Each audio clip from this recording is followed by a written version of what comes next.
Hello, Madridistas all over the world. Welcome again. This is another episode of my Real Madrid story. This time we're focusing basically a preview of the game against Real Madrid, between Real Madrid rather, and Borussia Dortmund. So my focus will be the three talking points, right, of this game, and where I think the game will be decided. A couple of things that I've seen within the Real Madrid camp as well as within the Borussia Dortmund camp. And just so you know, since 2002, right, this is the first time that Real Madrid has been seen in the Champions League final. 8 of them. Interesting. For a while now, that we've been seen as an overwhelming favorite, which is really good. But can also be quite dangerous because we've been known to always punch above our weight. Look at the last time we won it. Everybody expected us to lose against PSG in the round of 16. We won. Expected us to lose in the quarterfinals against Chelsea. We won. Expected us to lose against Manchester City in the semi-finals. We won. They expected us to lose against Liverpool, and Couture put in the performance of his life, and we won. Okay, so that has always been it. Before that, look at the two.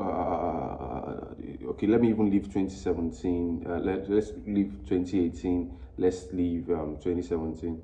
2016, when we won on penalties against Atletico Madrid. It was quite a difficult game. Ended 1-1, and then extra time, no additional goals, and one on penalty kicks. Yes, we were a slight favorite, but this is the first time it's clear, like as night and day. Just like if you look at the Champions League final last season, everybody overwhelmingly favored Manchester City over Inter, and Inter played a really good game, and they could have equalized and won that game as well. I expect something similar to happen in this game, and the reason why I say that is this. Right, I'm going to start with a couple of things about Dortmund that I think we should know and we should be careful of. You can see I'm ready to celebrate. I'm looking forward to the game, but we should be careful as well. And if you have seen a lot of the clips from the press conference, or if you watch the entire thing, you will see that the trio of Carlo Ancelotti, Luka Modric, and Nacho Fernandez have been trying to communicate that this is a 50-50 thing. We are not going to disrespect Dortmund. That is very, very important. But I don't think it's just important that we hear it. I think it is most important that the guys in the dressing room, especially those that have just won one or have not won anything at all, understand that they need to respect this team. Because I don't think people understand, which is why I've never understood the argument of, oh, you can play badly and still end up in the final. No, you can choose to not play flashy football and you end up in the final. That's the ultimate objective. I do not care.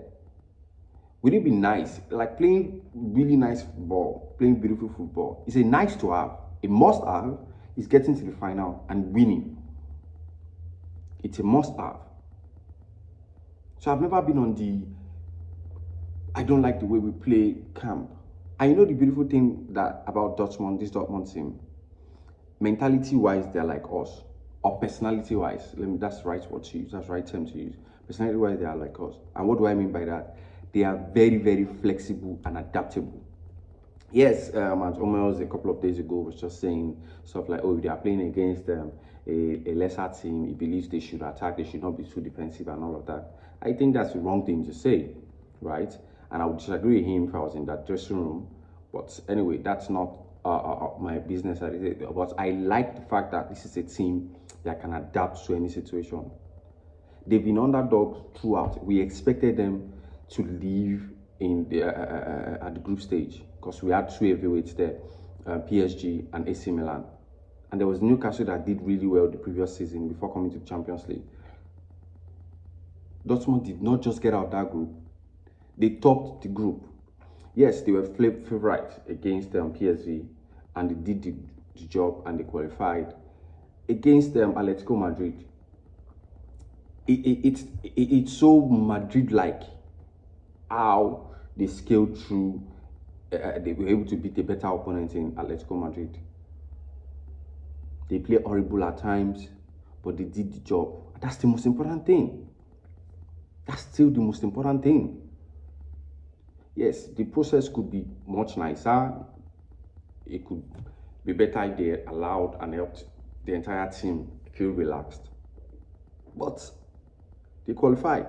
Look at PSG. Basically shut down Kylian Mbappe. And they won.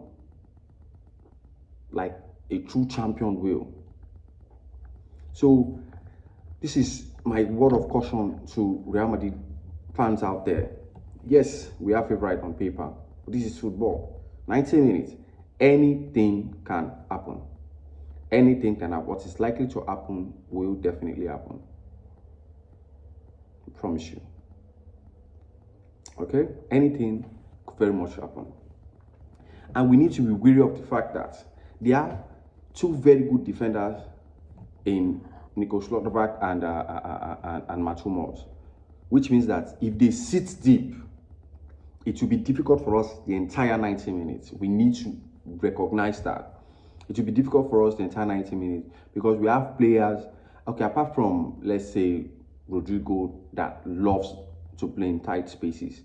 Vinny always finds it quite difficult like that, right? He likes to run into space, whether through the left or through the middle, as we've seen him do very well this season. It is very, very, very important. Very, very important that we do not underrate Dortmund. Like, high respect for them. They're a Champions League winner. They won in 1997. We seem to forget that. We think, oh, yeah. They beat Paris Saint-Germain. They beat Atletico Madrid.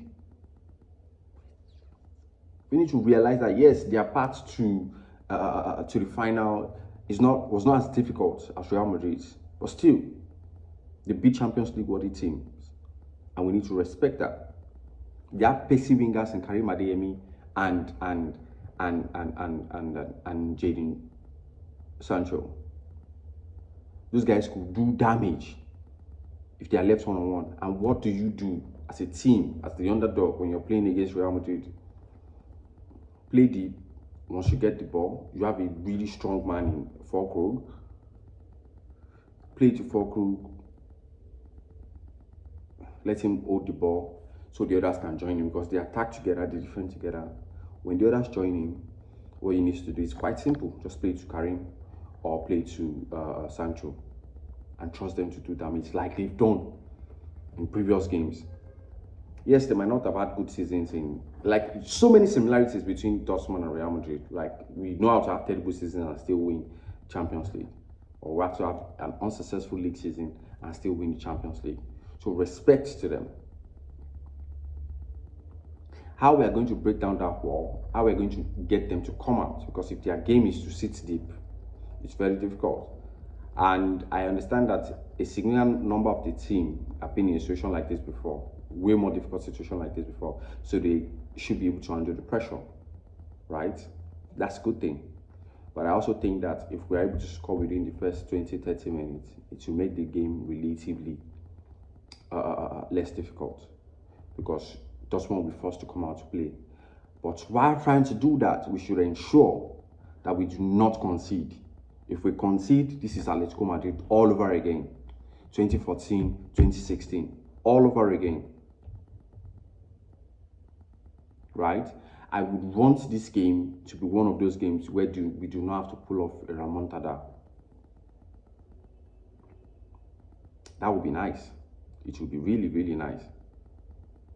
So, anyway, that's what I think. And Tadic is not a coach that is set in his ways. Very, very adaptable, and I really like that.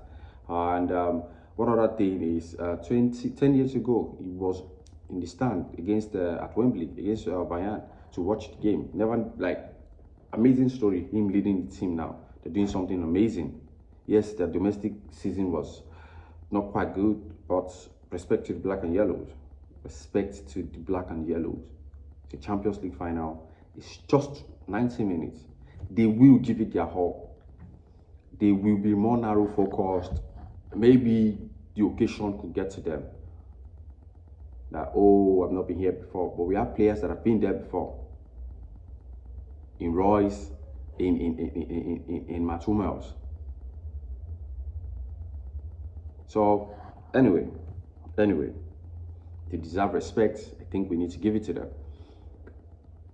And for Real Madrid, I don't think there's anything I would say that is going to come new. But we need to defend. We need to defend as a team, as we've done successfully. As a team, when we are not with the ball. We need to ensure, we need to communicate very early in the game that if you guys are going to defend, we're also going to defend. When we are not with the ball, especially. And when we're with the ball, we're going to do damage. We need to communicate that very, very early on and put pressure on them. We need to win this. We need to live up to expectation. It is very, very important. It's the final club game for Tony. It's going to be emotional. And just to also mention a key area that I think we could leverage. I think I would prefer if Vinny plays through the middle in this game and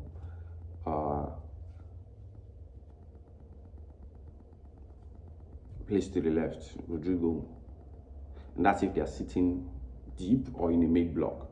Now, if they come out to play, which I do not expect based on the occasion, if they come out to play, we should stick to the touchline and have Jude come into the middle.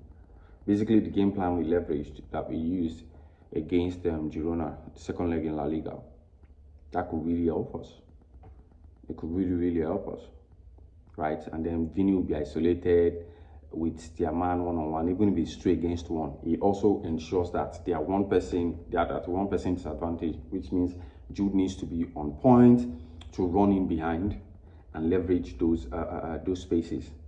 Because a lot of people will not be tracking him. They'll be expecting Vinny to do damage by himself. They're expecting Rodrigo to do damage by himself. And we need to, at the back, Nacho and Rudiger, we have not been as good. Yes, we did not concede much, but we've been looking really shaky when it comes to aerial balls and set pieces. Füllkrug is a very powerful guy, very physical guy. So they need to be in tune and focused the entire game. Because all it takes is these guys to leverage. They're not going to get a lot of chances. But all they need to know, if I was started, is we just need to convert one and not concede. Just convert one and then we'll make life difficult for Real Madrid. So our defense has to be on point. Mendy, this is the one game where I'm happy Mendy likes to sit deep and not overlap, right? As much as a Carvajal does, right? So, especially against Sancho. Sancho is devastating in his dribbles. Like, he makes you look like a fool. We know Carvajal is still going to. So, Fede has to be on point as well to talk in when Carvajal moves forward. I think Tony is going to get on the ball a lot. Unless, like I said, these guys come out to play and then press us from the very beginning. So, we just need to survive the first 10, 15 minutes. And they'll get tired. Because it's very difficult for anything to sustain that pressure the entire game. But also when they do that, we should not lose the ball necessarily because everything still has to go through Cruz. And knowing Cruz, hopefully this does not get to him and he plays the game of his life for us one last time. Anyway, those are the areas I think that will decide where the game will be decided.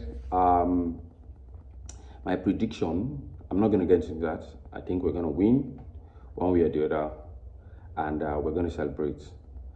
I pull up for 15, and then let's start going for the 16th after this. Ala Madrid, everyone.